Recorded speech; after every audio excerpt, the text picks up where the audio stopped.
De início, houve uma resistência muito grande contra a vacina. Discursos mentirosos, fake news, descredibilizaram. Esse pessoal sumiu, você pode observar. Não é eu que estou dizendo, você vai ver na rede social. Sumiu o pessoal que falava da vacina. Se envergonharam e se esconderam. Infelizmente não reconheceram o erro, nem pararam tampouco de apoiar aqueles que promoveram de início esse discurso mentiroso. Mas hoje todo mundo quer tomar vacina. Todo mundo quer tomar vacina, ainda bem.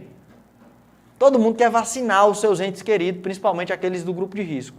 Aqueles que têm uma idade mais avançada. Por exemplo, eu não vou longe não, eu vou na minha casa. Minha mãe faleceu, fez 7 dias ontem. Tinha comorbidade, problema no pulmão. Não poderia pegar a doença. Passou quase 2 anos sem sair de casa com medo da doença. E eu passei meses sem andar lá. Ia só na frente do portão, com muito cuidado, pegar uma sacola com alguma coisa, né, com alguma comida, dar um tchau, mandar um beijo. Infelizmente, nós perdemos a batalha para o Covid. Eu só não posso ser individualista e focar só na minha dor, porque eu sei que existem milhões de brasileiros, aliás, passando essa mesma situação e continua a morrer gente. Mas poderia evitar que fosse um número superior ao que aconteceu. No mínimo, poderia ter sido evitado 200 mil mortes no Brasil a partir da política pública do governo federal com vacina. Não era com cloroquina, não era indo para a rua para dizer que o povo não precisava usar máscara, não era o presidente da República visitando só esse ano 2021 mais de 60 municípios brasileiros. Não era nada disso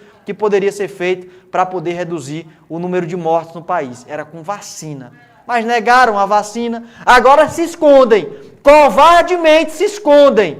Eles, os políticos, não é Bolsonaro, não é deputado Capitão Wagner, não é militantes aqui da rua, e nós temos que se relacionar com eles, indignados com isso. Então, quando falaram que a vacina não funcionava, quando descredibilizaram a vacina, quando a negaram, quando disseram que era uma gripezinha, quando disseram que não precisava ficar em casa, nem tampouco usar máscara, quando tudo isso ocorreu, zombaram dos cadáveres que se espalharam pelo Brasil e das lágrimas que desciam dos olhos dos familiares.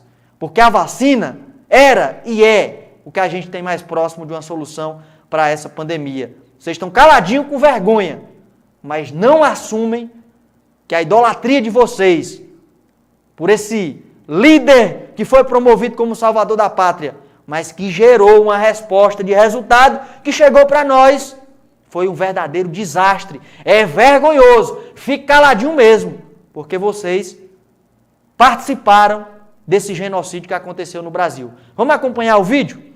Se nós tivéssemos começado a vacinar em janeiro, muitos países do mundo começaram a vacinar em janeiro. Se nós tivéssemos vacina suficiente para vacinar janeiro, fevereiro, março, abril, maio e junho, nós temos condição de vacinar 60 milhões de pessoas mês, flat, tranquilo. Com 6 meses vezes 60 milhões, dá 360 milhões de doses aplicadas. Nós temos que vacinar 160 milhões de brasileiros, daria 320 milhões de doses. Em 6 meses nós mataríamos a vacinação. Nós estamos com 400 mil mortos neste momento.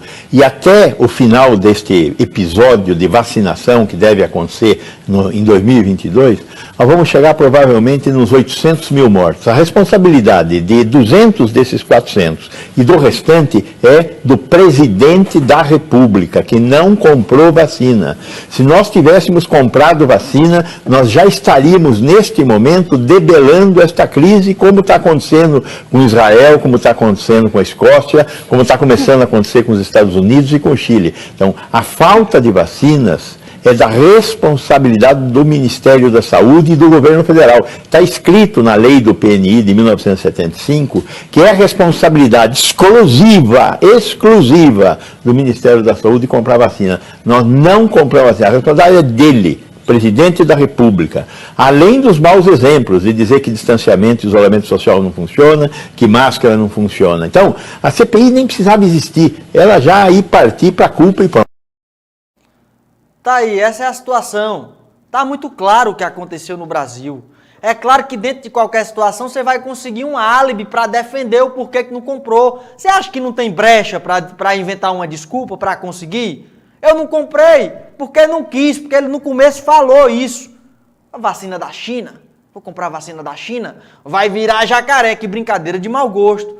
comprou porque não quis. Não comprou porque não quis. Agora vai ter que encontrar uma desculpa. Não vai falar que era isso. Não pode.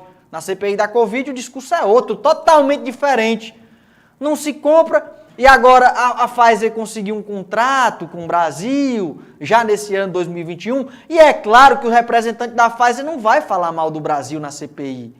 Conseguiu um contratozinho agora já, depois da grande crise. Um contrato pequeno, menor do que aquele, né, que a gente esperava de 70 milhões de doses. Não é aquele contrato que eu estou falando. E claro que vai ser amenizado aquilo naquele momento. O que se fala é diferente do que se fez.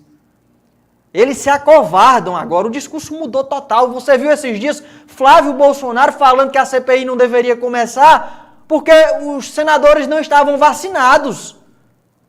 Olha aí que contraponto, que situação contraditória. Difícil de entender. Difícil não. É porque o interesse estava em jogo. E só para fechar, eu tenho que fazer esse arremate final. E aí eu volto agora, depois de toda a narrativa que eu fiz, dentro de um contexto jornalístico, porque eu estou falando de fatos e de números, de estatísticas, de evidências fortes de tudo que aconteceu, está muito claro. Se você não vê, porque não quer. Se você não quiser ver, você não vai ver mesmo, você está idolatrando. Você criou o seu altar de idolatria perante o Salvador da Pátria que surgiu, você não vai ver mesmo. Não vai. Não vai. Você vai me chamar de comunista, tem que me chamar mesmo, porque eu não vou concordar com isso, porque eu vou abominar isso, me revoltar com isso, porque essa é a maior injustiça social na área da saúde que já aconteceu no nosso país. Pobre morreu sem ter direito sequer a ter um familiar do lado no leito de UTI. Essa doença é devastadora, mata e mata a pessoa sozinha lá. Mas isso não importou em momento nenhum para ninguém. E aí vem um abençoado chegar para mim e dizer... Depois da perca que eu tive, eu voltei para mim, depois do contexto jornalístico. Elton Bessa, estou orando pela sua família, enviando um texto bíblico, isso e aquilo. Eu disse, meu amigo, não ore não, leva mal não, não ore não quero não, viu, que você ore, não quero que você mande nada, você está mandando texto bíblico para mim, não faça isso não. Vá para lá. Eu tenho minha fé, não menosprezo, não, agradeço demais a quem orou pela saúde da minha mãe, pela nossa família, agradeço demais, de coração. Só que nesse caso, é uma contradição. Você menosprezou tudo que poderia salvar a vida dela e de milhares de brasileiros. Depois você vem com um discursozinho charlatão de oração, de texto bíblico, de consolo. Fique para você, cara. Fique para você.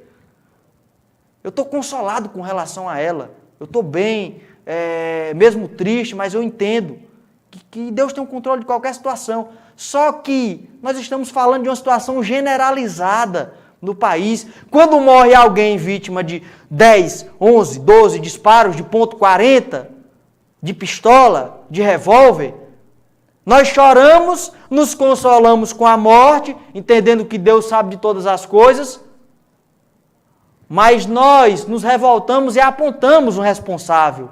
Isso não acontece com vocês, porque vocês não conseguem admitir que o responsável por tudo isso é quem vocês idolatraram e continuam a idolatrar, agora em silêncio, pela vergonha, durante todo esse tempo. Então fique para você com a sua oração charlatânica, falsa, mentirosa, porque os seus atos falam o contrário. Vocês zombaram das mortes durante todo esse tempo e agora zombam em silêncio, com o acovardamento. E nós procuramos a paz de lamentar, se entristecer, se acostumar com a saudade, mas nós não esquecemos de responsabilizar ninguém, não. Isso não é fazer politicagem, não. Isso é ser justo. Isso é ser justo perante a lei, como foi trazido aí. Perante a lei, a responsabilidade é do governo federal, de garantir a vida dos seus compatriotas. Que patriotismo lixo é esse que deixa o seu semelhante morrer? Que deixa o seu condescendente morrer? Que patriotismo lixo é esse? Me explique. Alguém me explique. Nós estamos aqui ainda encarando esse desafio e tentando falar realmente desse assunto que é importante. Não é politicagem. Responsabilizar os culpados é justiça, é justo.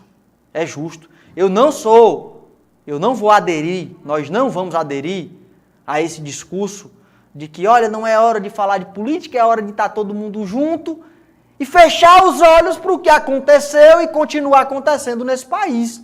Eu não posso aderir a esse discurso que é bonito, é aconchegante, é de amor, mas que na prática é mentiroso, que na prática não se justifica. É isso que aconteceu no Brasil. E é por isso que nós estamos pagando. Hoje tem gente desesperada com pessoas em leitos de UTI sofrendo, as pessoas morrendo. Só nós sabemos o que nós passamos esses dias. Só nós sabemos. E isso não vai me obrigar a ficar em silêncio agora. Já passou, não vai acontecer mais comigo. Não, de forma alguma. Nós temos que ter medidas mais fortes, porque nós demos voz aos ignorantes. Nós demos voz aos insanos. E a insanidade matou o Brasil. E está matando e vai continuar matando. E eu vou falar isso quantas vezes for necessário. Incomode você ou não. Alegre você ou não. Não estou me importando com isso.